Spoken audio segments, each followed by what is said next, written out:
जय मसीह की। Praise the Lord. धन्यवाद करता हूँ अपने प्रभु परमेश्वर पिता का कि उसने आज एक और अवसर दिया कि मैं पवित्र शास्त्र को आप लोगों के संग शेयर कर सकूं, अर्थात उसके वचन को बांट सकूं। तो आज के वचन के लिए हम लेंगे यूहन्ना की किताब, उसका पहला अध्याय और 18 पद। यहाँ पे इस तरह से लिखा है, परमेश्वर को किसी ने कभी नहीं देखा, इकलौता पुत्र जो पिता की गोद में है उसी ने उसे प्रकट किया। ये पहला अध्याय यूहन्ना का, उसका 18वां पद। तो आइए हम प्रार्थना कर लेंगे।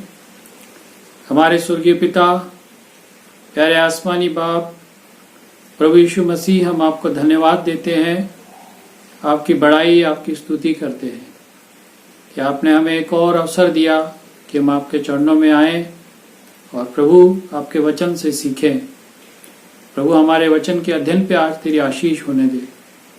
हमें सिखा, हमें समझा, हमारी अगुवाई कर। प्रभु प्रार्थना है उनके लिए जो अस्वस्थ हैं, बीमार हैं। प्रभु तू उन्हें छू, उन्हें चंगा कर पिता, अपनी बड़ी दया में उन्हें देख। हमारी ये प्रार्थना प्रभु यीशु मसीह के नाम से मांगते हैं, आमीन। हमने जो शास्त्र बात पढ़ा कि परमेश्वर को कभी किसी ने नहीं देखा, इकलौता पुत्र जो पिता की गोद में है उसी ने उसे प्रकट किया है। ये यूहन्ना का सुसमाचार है। हम देखते हैं कि मनुष्य जो है अपने सृष्टिकर्ता को खोज रहा है, ढूंढ रहा है, और उसे कहाँ नहीं ढूंढ रहा। वो हिमालयों की कंदराओं में बड़ा तप उठाकर, बड़ा परिश्रम करके कहाँ कहाँ उसे खोज रहा है परमेश्वर को पाने के लिए। उसके अंदर एक प्यास है, उसके अंदर एक भूख है कि वो अपने सृष्टिकर्ता को जाने।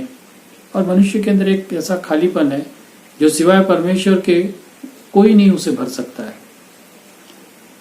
तो यहाँ पर जो है परमेश्वर का वचन हमें बताता है कि परमेश्वर को कभी किसी ने देखा नहीं। परमेश्वर को मनुष्य ने अपनी आंखों से साक्षात कभी देखा नहीं, अर्थात उस रूप में जिसमें परमेश्वर है। परमेश्वर का वचन बाइबल हमें बताती है, यूहन्ना की किताब, उसका 4 अध्याय और 24 पद में, कि परमेश्वर आत्मा है। तो उसी रूप में, जिस रूप में वो है, मनुष्य ने कभी उसे अपनी आंखों से नहीं देखा। एक और पद हम देख सकते हैं, पहला तिमुथियुस, उसका पहला अध्याय 6वां अध्याय और 16 पद। पहला तिमुथियुस 6वां अध्याय और 16 पद लिखा है, वह अगमय ज्योति में रहता है और न उसे किसी मनुष्य ने देखा और न कभी देख सकता है। अपनी शारीरिक आंखों से मनुष्य उसे नहीं देख सकता, क्योंकि वो तो आत्मा है, वो अदृश्य। उसका जो असली स्वरूप है वो एक अदृश्य स्वरूप है। लेकिन परमेश्वर जो है, मनुष्य जो है, अपने परमेश्वर को खोज रहा है, ढूंढ रहा है। और हम देखते हैं कि किस प्रकार से मनुष्य जो है, परमेश्वर का वचन हमें बताता है कि मूसा ने, जो परमेश्वर का दास और सेवक रहा, जब इजरायलियों को मिस्र की गुलामी से छुड़ा के ले जा रहा था, तब परमेश्वर ने मूसा से बातें की और मूसा उसे कहता है कि प्रभु मुझे तू अपना तेज दिखा। प्रभु ने उसे जवाब दिया, जो निर्गमन उसके 33 अध्याय 20 में लिखा है, कि मनुष्य मेरे मुख का दर्शन करके जीवित नहीं रह सकता। मनुष्य जो है अपनी देहिक आंखों से उस सामर्थी परमेश्वर को, जो अति सामर्थी है, महान है, जलाली है, उसका जो तेज है इतना महिमामय है कि मनुष्य उसके तेज के आगे ठहर नहीं सकता।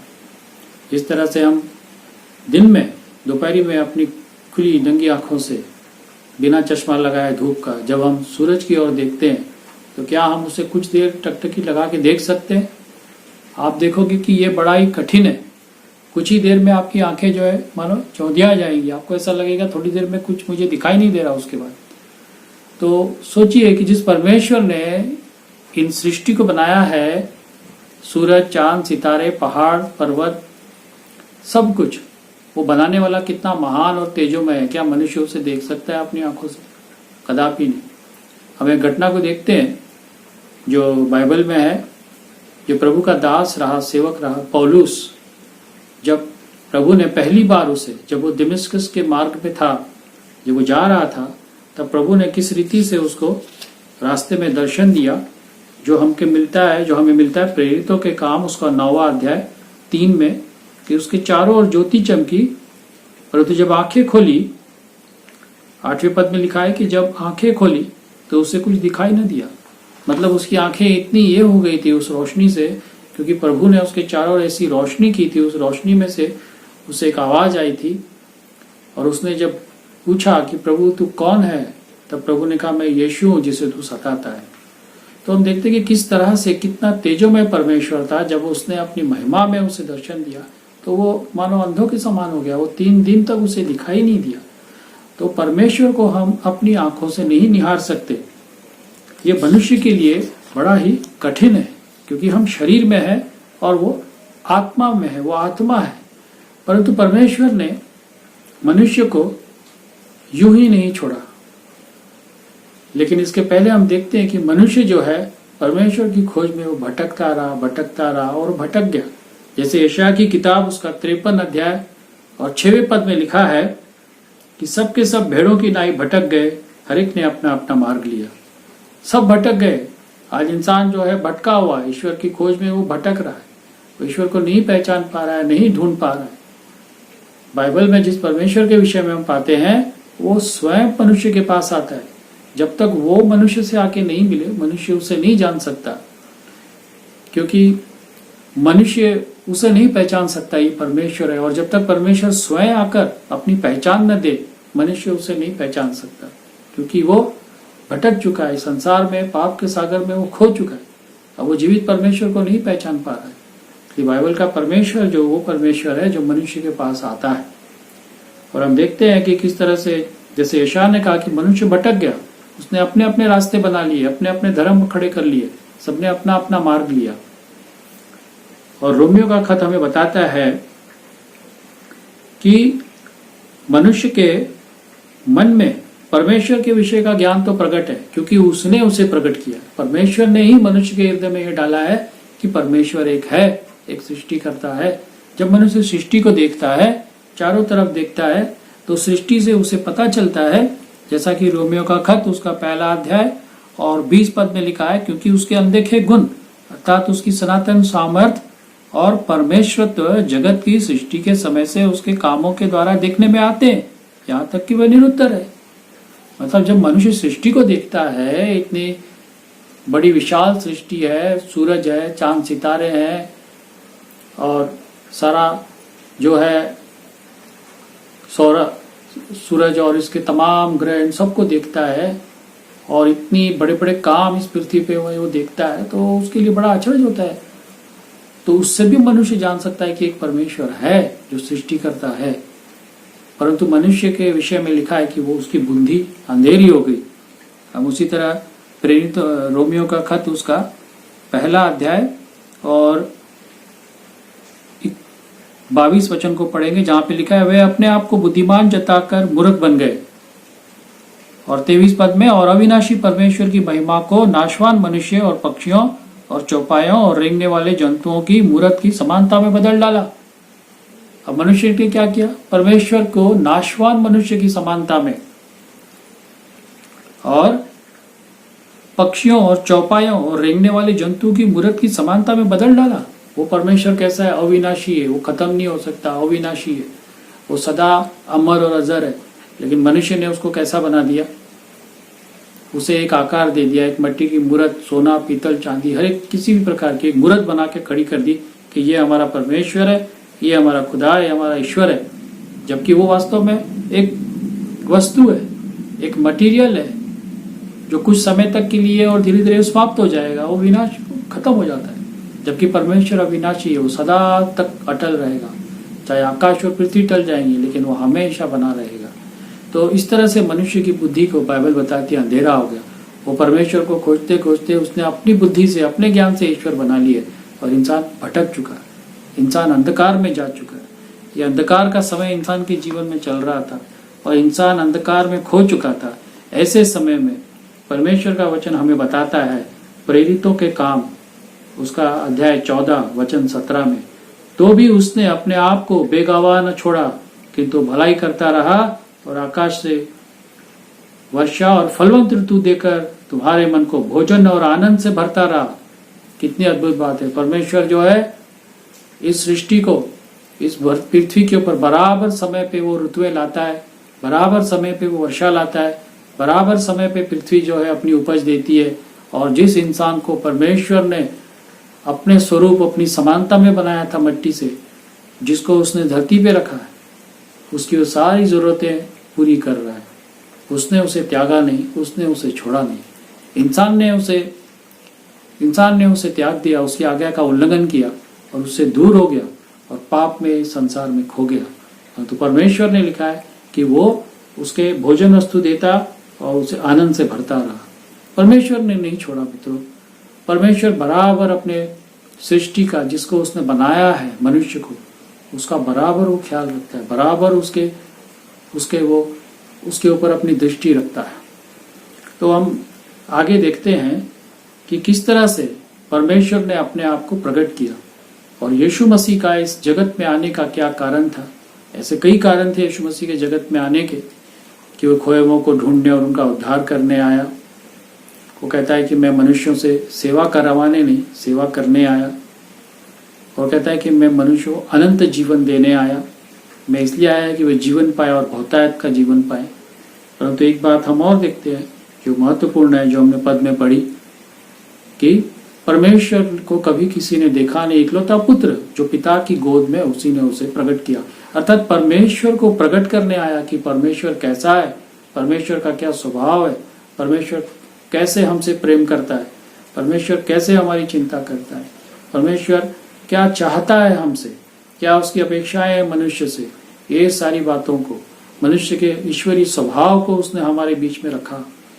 इसलिए हम देखते हैं कि गलातियों का खत, उसका 4 अध्याय और 4 पद में लिखा है कि जब समय पूरा हुआ तो परमेश्वर ने अपने पुत्र को भेजा जो स्त्री से जन्मा है। जब समय पूरा हुआ तो परमेश्वर ने अपने पुत्र को भेजा, अर्थात यीशु मसीह को। ये समय जो था ये परमेश्वर ही जानता है हमारे जिंदगी में सही समय कब आता है।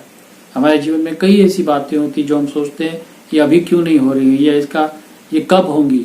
लेकिन जैसे परमेश्वर का एक नियुक्त समय होता है, तब उस समय पे हमारी जरूरत पूरी हो जाती है, हमारा काम पूरा हो जाता है। हम देखते हैं कि परमेश्वर जो है वो अत्यंत ही बुद्धिमान है और बड़ा ही ज्ञानवान है। उसने जो है सही समय पर, जब इंसान जो है उस समय में इस विश्व में के जो अलग अलग धर्म सिद्धांत थे, जो दर्शन थे, वो एक ऐसी स्थिति में आ गए थे कि उस समय मनुष्य की जो अवस्था थी, हृदय की खाली अवस्था थी परमेश्वर के प्रति, उसको भरने के लिए स्वयं सृष्टिकर्ता इस धरती पर मानव देह में अवतरित हो गया। और लिखा है कि जब समय पूरा हुआ तो परमेश्वर ने अपने पुत्र को भेजा जो स्त्री से जन्मा। जब समय पूरा हो गया तो परमेश्वर ने भेज दिया। और हम एक बात को देखेंगे कि जब वो आता है इस संसार में, तो जैसा इब्रानियों का खत उसका 2 अध्याय और 14 पद में लिखा है, जबकि लड़के लहू और मांस के भागी हैं तो वो भी आप उनके समान उनका सहभागी हो गया। मतलब वो भी हमारे समान मांस और लहू का शरीर उसका रहा, जबकि उसका शरीर निर्दोष और निष्कलंक था, वो पवित्र था, उसके अंदर कोई भी पाप नहीं था, वो निष्पाप था। और वो हमारे इस पाप में देह के समान उसी रूप में, देह रूप में आ गया। क्योंकि परमेश्वर ने मनुष्य को, जैसा उत्पत्ति की किताब उसमें लिखा है कि परमेश्वर ने मनुष्य को मिट्टी से अपने समानता और अपने स्वरूप में बनाया। और जब वो आता है इस जगत में तो वो भी मनुष्य के समान ही आता है। वो किसी, जैसा हमने रोमियो के खत में देखा कि न वो कोई रेंगने वाला कोई जंतु, न कोई 4 पाए वाला प्राणी, किसी भी प्रकार का ऐसा नहीं जो अलग हो। वो मनुष्य के बीच में, मनुष्य के रूप में आया मित्रों। और इफिसियों उसका 2 अध्याय 6 से 8 में लिखा है, जिसने परमेश्वर के स्वरूप में होकर भी परमेश्वर के तुल्य होने को अपने वश में रखने की वस्तु न समझा, वरन अपने आप को ऐसा शून्य कर दिया और दास का स्वरूप धारण किया और मनुष्य की समानता में हो गया, दास का स्वरूप। जब यीशु मसीह इस जगत में आया तो वो एक दास बन गया। उसने आकर इंसानों की सेवा की, इंसानों से सेवा नहीं ली, उनकी सेवा की, दास का रूप धारण किया। और लिखा है कि वो इतना आज्ञाकारी रहा कि मृत्यु, हाँ, उसने क्रूस की मृत्यु भी सह ली। उसने मेरे और आपके लिए, गुनाहों की माफी के लिए हमारे, उसने क्रूस की मृत्यु सह ली। वो पीड़ा, वो दर्द, वो भयानक जिसकी हम कल्पना नहीं कर सकते, उसने अपने ऊपर मेरे और आपके माफी के लिए ले लिया। हम देखते हैं कि परमेश्वर जो है, जैसा हमने पढ़ा कि शुरुआत में जब परमेश्वर ने मूसा से कहा कि तू मेरा मुख नहीं देख सकता, क्योंकि परमेश्वर उनसे बातें करता था। जैसा व्यवस्था विवरण 4:12 में लिखा है कि यहोवा ने उस आग के बीच में से तुमसे बातें की, बातों का शब्द तो तुमको सुनाई पड़ा, परंतु कोई रूप न देखा, केवल शब्द ही शब्द सुन पड़ा। तो हम देखते हैं कि सिर्फ शब्द था, जब सिर्फ एक आवाज थी, उस शब्द को, उस वचन को सिर्फ सुनते थे।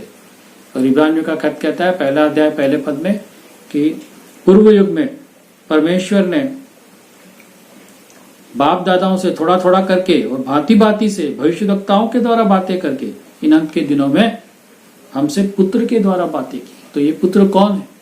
ये पुत्र है वही यीशु मसीह, जो वचन था वही देहधारी हुआ।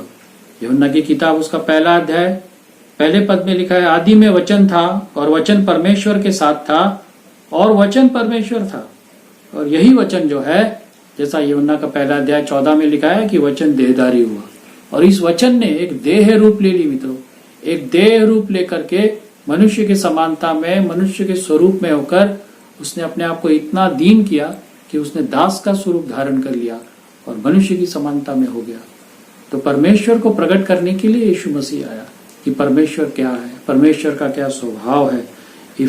फिलिपियों के खत में लिखा है 1 अध्याय के 15 में, कुलुसियों में देखेंगे, क्षमा करें, कुलुसियों उसका 1 अध्याय और 15 पद में लिखा है, वह तो अदृश्य परमेश्वर का प्रतिरूप और सारी सृष्टि में पहलौठा है। वो तो अदृश्य परमेश्वर का प्रतिरूप है। वो परमेश्वर जो अदृश्य था, जिसे मनुष्य कभी अपनी आंखों से देख नहीं सकता था, जिस परमेश्वर के विषय का ज्ञान उसे नहीं था, सच्चा परमेश्वर, अनुग्रहकारी, दयालु, और अपनी रहमत को उसने किस तरह से हमारे ऊपर बनाए रखा। जब हम उससे दूर थे, जब हम भटके हुए थे संसार में, जब हम खोए हुए थे, तब भी वो हमारे ऊपर अपनी दया को रखता था, अपनी सुरक्षा को हमारे ऊपर रखता था, हमारी जरूरतें अपने अनुग्रह से पूरी करता रहा। वही परमेश्वर अदृश्य परमेश्वर का प्रतिरूप है। जिस परमेश्वर को हम देख नहीं सकते थे, उसे प्रकट करने के लिए यीशु मसीह इस जगत में आया। उसने बताया परमेश्वर कैसा। यदि परमेश्वर को जानना है तो हमें यीशु मसीह को देखना होगा, यीशु मसीह के जीवन को देखना होगा। ये है यीशु मसीह, ये है परमेश्वर। जब यूहन्ना का 14 अध्याय और उसका 8 और 9 पद में, जहां पर फिलिपुस जो है यीशु मसीह से कहता है कि हमें पिता को एक बार दिखा दे, तब यीशु मसीह ने उससे कहा, फिलिपुस, मैं इतने दिनों से तुम्हारे साथ हूँ, क्या तू मुझे नहीं जानता? प्रभु ने यहाँ ये नहीं कहा कि तूने मुझे देखा है, नहीं, प्रभु ने कहा क्या तू मुझे नहीं जानता? उसके सामने सारा प्रभु ने अपना जीवन व्यतीत किया है। 3.5 साल चेले प्रभु के साथ रहे हैं। ऐसे समय में जो इतना लंबा समय उन्होंने बिताया, जब प्रभु के काम उसने देखे, किस तरह से प्रभु दुष्ट आत्माओं से लोगों को छुड़ाता था, जिनको कोई नहीं छुड़ा सकता था, जो बड़ी दुर्दशा में थे, उसको प्रभु ने चंगाइयां दी, छुड़ाया। जो जन्म के अंधे थे उनको प्रभु ने अच्छा किया। जो मृत्यु में चले गए थे, मर गए थे, लाजर जो मरकर 4 दिन का हो गया था, जिसकी कब्र में से दुर्गंध आती होगी, ऐसी अवस्था में था लाजर, उसे उसने मौत से जीवन में ले आया। याईर की बेटी जो मर गई थी, उसे प्रभु ने जिंदा किया। ये इतने बड़े बड़े काम जो कि मृत्यु पर जयवंत मृत्यु से कोई नहीं किसी को वापस जीवन में ला सकता है, केवल परमेश्वर के सिवाय। पापों की क्षमा कोई नहीं दे सकता कि पापों की क्षमा होते ही वो फिर से उसी समय चंगा हो जाए। ऐसे बड़े बड़े काम। तभी यीशु मसीह ने कहा, क्या तू मुझे नहीं जानता? जिसने मुझे देखा है उसने परमेश्वर को देखा है। यदि परमेश्वर को देखना चाहते हैं तो यीशु मसीह को देखिए। यीशु मसीह को देखना चाहते हैं तो पवित्र बाइबल में पढ़िए, कि परमेश्वर का पवित्र कलाम है, यही हमें यीशु मसीह के सारे व्यक्तित्व को, सारी जिंदगी को बताएगा। इससे अच्छी पुस्तक उसके विषय में बताने के लिए और कोई नहीं है जो हमें यीशु मसीह के विषय में सही जानकारी दे। तो यीशु मसीह ने अपने आप को इस जगत में लाया, स्वयं परमेश्वर देहधारी अवतरित हो गया। वो वचन, जैसा हमने पढ़ा कि वचन ही देहधारी हुआ, वचन ही परमेश्वर था, आदि में वचन था, ये वचन ही परमेश्वर था, वचन ही परमेश्वर के साथ था। तो इस तरह से हमने देखा कि किस तरह से परमेश्वर ने अपने आप को, स्वयं को यीशु मसीह में प्रकट किया और वो इस जगत में आया और उसने हमारी आकर के सेवा की, न कि मनुष्यों से सेवा ली। प्रभु यीशु मसीह जो जगत का उद्धार करता होकर के आया, वो कहता है मैं जगत में इसलिए आया कि वे जीवन पाए और बहुतायत का जीवन पाए। वो हमें जिंदगी देने आया। अगर आप सच्चे परमेश्वर की खोज में हैं तो आप यीशु मसीह के पास आए, उसके वचन को पढ़ें। वहां पर जो आपको सच्चाई मिलेगी वो कहीं भी नहीं मिलेगी, कि परमेश्वर का स्वभाव आपको यहाँ देखने मिलेगा कि परमेश्वर का क्या स्वभाव है। मैं नहीं कहता कि आप इसी को माने, लेकिन आप अगर सच्चे परमेश्वर को अगर खोज में हैं तो आप जो है अपने पूरे मन से खोजें, क्योंकि लिखा है कि वो संपूर्ण मन से मेरे पास आएंगे और मुझे पाएंगे। प्रभु जो है अपने खोजने वालों को कभी नहीं त्यागता है। अगर आपके मन में सच्चाई है ईश्वर को खोजने की, आप चाहते हैं ईश्वर को जानना, तो आप सबसे पहले न्यूट्रल हो जाए। मतलब आप जहां भी, जिस भी मजहब को, धर्म को आप मान रहे हैं, उससे आप बाहर निकलें, उससे आप बाहर निकलें। आप पहले जाने, क्योंकि यीशु मसीह ने यूहन्ना के 4 अध्याय में सामरी स्त्री से बात करते हुए उससे कहा कि तुम जिसे जानते नहीं है उसकी आराधना करते हैं और हम जिसे जानते हैं उसकी आराधना करते हैं। बहुत फर्क है मित्रों। जब हम जिसकी आराधना कर रहे हैं, जिसको हम ईश्वर करके मान रहे हैं, क्या हम उसको जानते हैं? यीशु मसीह ने कहा फिलिपुस से, क्या तू मुझे नहीं जानता? प्रभु ने उसके सामने ईश्वरीय जीवन को दिखाया, ईश्वरीय स्वभाव को दिखाया, सारी ईश्वरीय बातें, जैसा हमने कुलुस्सियों के खत 1 अध्याय 15 में पढ़ा कि उसमें ईश्वरत्व की सारी परिपूर्णता सदैव वास करती है, मतलब देह के साथ वास करती है। क्योंकि मनुष्य तो अपनी आंखों से देख नहीं सकता ईश्वर को। ईश्वर को देखने के लिए उसने देह ली और सारी सदेह उसमें, वो सारी बातें जो ईश्वरीय गुण है, जो ईश्वर में होती है, वो सारी बातें उसमें मौजूद थी। तो हम जो है पहले तो जिस स्थान में, वहां से निकले, फिर उसके स्वतंत्र होकर, न इस तरफ न उस तरफ, हम पूरे सच्चाई से, ईमानदारी से उसको खोजें, तब आप जो है सच्चे परमेश्वर को पा सकते हैं। यदि आप उसी में रहेंगे, वहीं रहेंगे, तो आप कभी भी सच्चे परमेश्वर को नहीं खोज पाएंगे और सच्चे परमेश्वर की जो प्यास है वो आपके जीवन में अधूरी रहेगी, वो कभी पूरी नहीं होगी। उसे अगर आप पूरा करना चाहते हैं तो आप जीवते और सच्चे परमेश्वर के पास आए, उसे खोजें, और वह है यीशु मसीह जो इस जगत में देहधारी होके आज से 2020 वर्ष पूर्व आया। पर परमेश्वर तो शुरुआत से, न तो उसका आदि है न वो अंत है, वो अनादिकाल से है, परंतु मनुष्य के बीच में परमेश्वर की योजना के अनुसार ठहराए हुए समय में, जैसा लिखा है, हमने पढ़ा कि जब समय पूरा हुआ तो परमेश्वर ने अपने पुत्र को भेजा। परमेश्वर का पुत्र होकर के वो इस जगत में आया। वो स्वयं सृष्टि करता, स्वयं भू सृष्टि करता इस जगत में आया। आज हमने जो शास्त्र भाग से देखा कि परमेश्वर को कभी किसी ने देखा नहीं, परंतु इकलौता पुत्र जो पिता की गोद में है, उसी ने उसे प्रकट किया। यीशु मसीह परमेश्वर को प्रकट करने आया। यीशु मसीह परमेश्वर की पहचान इंसान को देने आया।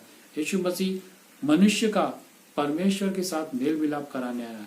जो मेल मिलाप अदन के बाग में टूट गया था अनाज्ञाकारिता के कारण, उसे परमेश्वर ने अपने पुत्र यीशु मसीह में मनुष्य के साथ फिर मेल मिलाप कर लिया। फिर से उसने अपने स्वर्गीय राज्य में लेने के लिए, उसके लिए योजना बना दी। मैं आपको एक गवाही बताना चाहता हूं जो साधु सुंदर सिंह नाम के व्यक्ति की है।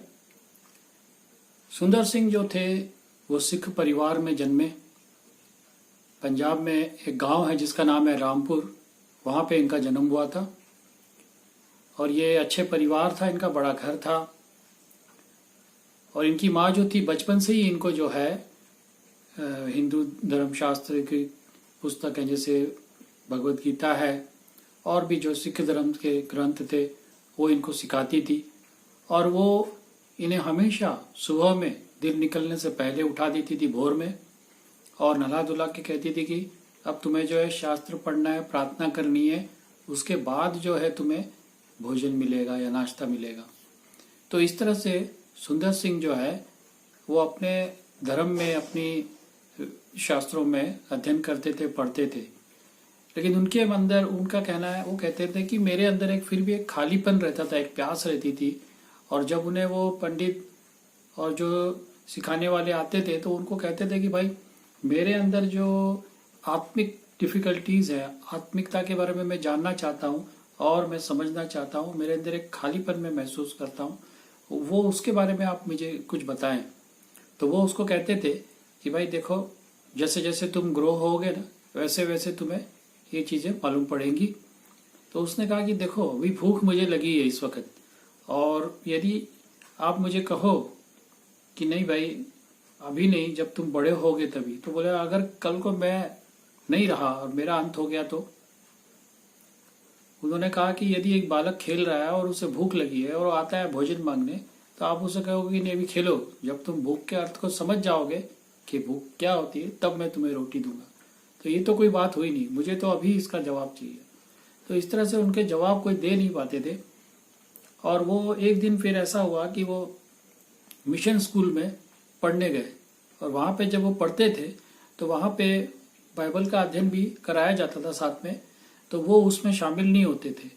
उन्हें वो अच्छा नहीं लगता था, क्योंकि उनके परिवार में था कि हम जो है अपने धर्म को ही हमें मानना है, अपने धर्म के अलावा हमें और धर्मों में नहीं रुचि लेनी है, नहीं ध्यान देना है। इस प्रकार की उनकी विचारधारा थी घर की। तो वो लोग उनका ध्यान उस तरफ नहीं जाता था और वो उसमें शामिल नहीं होते थे। लेकिन कहीं ना कहीं वो कहते हैं कि मुझे जो यीशु मसीह का जो सुसमाचार था, जो कदाचित उनके कान में पड़ा होगा, वो उनको अच्छा लगता था। लेकिन फिर भी वो अपने मन से कहते थे नहीं, ये फॉल्स है, ये गलत चीज़ है, इनकी तरफ ध्यान मत दो। और इस तरह से एक दिन उनको एक सुंदर बाइबल भेंट स्वरूप दी गई जब उन्होंने स्कूल पास किया। तो वो बाइबल को उन्होंने जो है फाड़ दिया अपने पिता के समक्ष, और कुछ लोग थे उनके समक्ष उसने फाड़ दिया। जब उसने इसको फाड़ दिया तो उसके बाद वो कहते हैं कि मेरे अंदर एक बेचैनी सी होने लगी। कुछ दिनों से मैं उसे बेचैनी को महसूस करने लगा, एक अजीब किस्म का रेस्टलेस, जिस तरह से आदमी के अंदर शांति नहीं होती, एक बेचैनी होती है। रात भर वो बेचैनी में रहते थे। तो एक दिन, 2 दिन, 3 दिन ऐसे बीतने लगे। तो एक दिन जो है वो जल्दी 3 बजे उठ करके उन्होंने नहाया धोया और वो प्रार्थना करने जैसे करते थे वैसे बैठे, और उन्होंने प्रार्थना किया कि हे परमेश्वर, तू कौन है? अगर तू है तो मुझे बता। नहीं तो उन्होंने कहा कि आज ही रात को मैं पास में जो रेलवे लाइन है वहां जाकर के अपना सर दे दूंगा और मैं खुद को समाप्त कर दूंगा। क्योंकि उनके अंदर जो एक खालीपन था ईश्वर के प्रति, वो उनके अंदर इतना उन्हें बेचैन हो गए थे वो, कि वो रह नहीं पा रहे थे। और फिर हम देखते हैं कि वो लिखते हैं वहां पे कि उनके कमरे में एक रोशनी सी आ गई, एक रोशनी उन्होंने देखी। तो उन्होंने देखा कि रोशनी कहाँ से आ रही है, तो उन्होंने दरवाजा खोल के बाहर गए और देखना चाहा कि रोशनी कहीं बाहर से तो कुछ नहीं आ रही है। जब बाहर दरवाजा खोल के देखते तो वहां तो एकदम अंधकार है, कुछ भी नहीं दिखाई दे रहा है। फिर उन्होंने वापस अपने कमरे में आके बैठे और वह अपेक्षा कर रहे थे कि मुझे मेरे हिंदू धर्म के जो है कृष्ण है या बौद्ध धर्म से या गौतम बुद्ध, ये मुझे दिखाई देंगे, ऐसा उन्होंने अपनी गवाही में लिखा है। तो परंतु उन्हें ऐसा कुछ दिखाई नहीं दिया और वो इंतजार करते रहे, बैठे रहे। फिर बाद में देखते हैं थोड़ी देर में कि उस रोशनी के अंदर उन्हें एक चित्र दिखाई दे रहा है, एक मतलब एक व्यक्ति दिखाई दे रहा है। तो वो पूछता है, वो देखता है उस जब यीशु मसीह के चित्र को, तो वो जान जाता है, बोलता है अरे जिसकी कल्पना मैं कर भी नहीं सकता था, जो मुझे ये था जिसका कि मैं ये निश्चय कर बैठा था कि वो तो मारा गया, वो खत्म हो गया, वो है नहीं, वो मर चुका है। परंतु उसी को उसने जब देखा तब लिखा है कि प्रभु ने उससे कहा कि तू मुझे क्यों सताता है, मैंने तेरे लिए और समस्त संसार के लिए जो है अपना प्राण दिया है क्रूस के ऊपर। और लिखा है कि वो सुंदर सिंह जो है वो भूमि पर गिर गए और कई घंटे पड़े रहे, और उनके अंदर एक असीम शांति थी उनके अंदर में, जो शांति उन्होंने कभी महसूस नहीं की थी, ऐसी शांति को उन्होंने पाया था। तब इस तरह से उन्होंने जो एक कट्टर सिख धर्म में थे, उन्होंने सच्चे परमेश्वर को पाया अपने जीवन में, और वो फिर प्रभु के पीछे चलने लगे और वो साधु कहलाए आगे चल के, साधु सुंदर सिंह। इस तरह से उन्होंने सच्चे और जीवते परमेश्वर को अपने जीवन में पाया। जो परमेश्वर के प्रति वो नफरत करते थे, जिससे वो घृणा करते थे, जिसके वचन को उन्होंने फाड़ दिया था, वही परमेश्वर ने उसे उनकी प्यास को तृप्त किया, उनको दर्शन दिया, उन्हें तृप्त किया। उनकी जो खोज थी ईश्वर के प्रति वो पूरी हो गई। ये एक अद्भुत गवाही है मित्रों उनके जीवन की। प्रभु हम सब की सहायता करे। धन्यवाद। Hallelujah, hallelujah, hallelujah, hallelujah, hallelujah, hallelujah.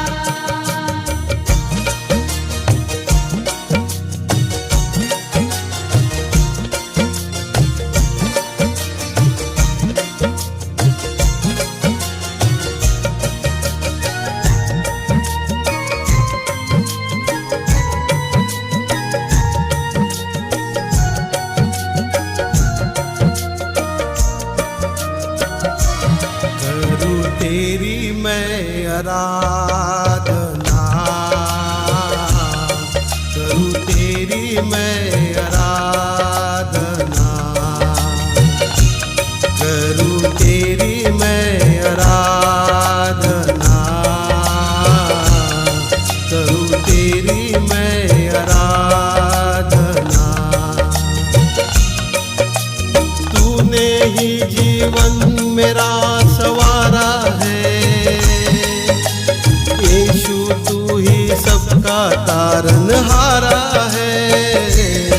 करूँ तेरी मैं आराधना, करूँ तेरी मैं आराधना।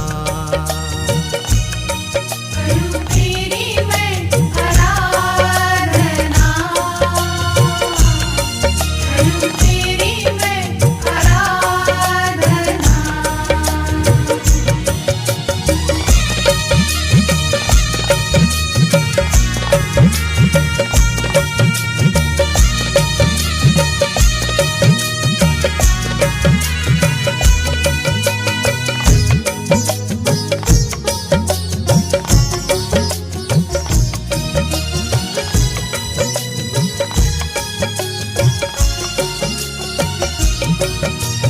सृष्टि को तूने ही रचाया है, धरती को वचनों से बनाया है। सृष्टि को तूने ही रचाया है, धरती को वचनों से बनाया है। पानी में से पृथ्वी को निकाला है, पृथ्वी को मिट्टी से सजाया है। करूँ तेरी मैं आराधना, करूँ तेरी मैं आराधना। करूँ तेरी मैं आराधना, करूँ तेरी मैं आराधना।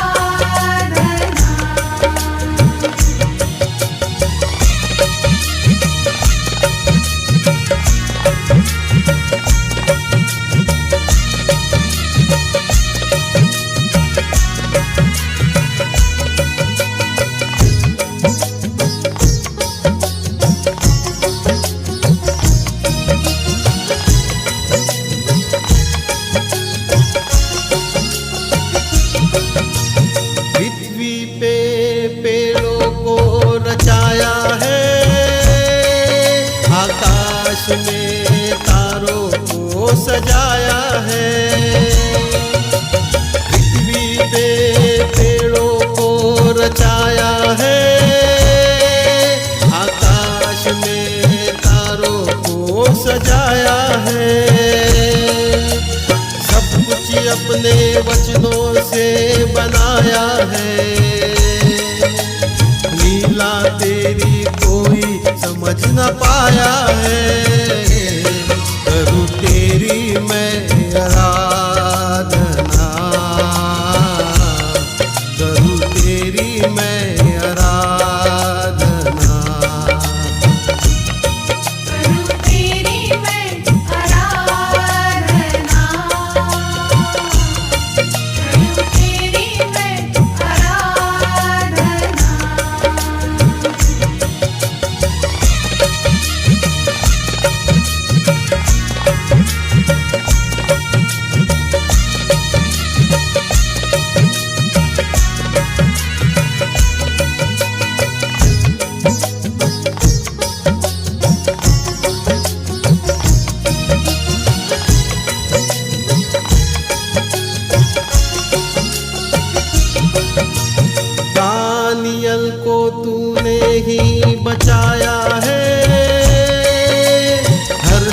संकट से तूने ही उबारा है।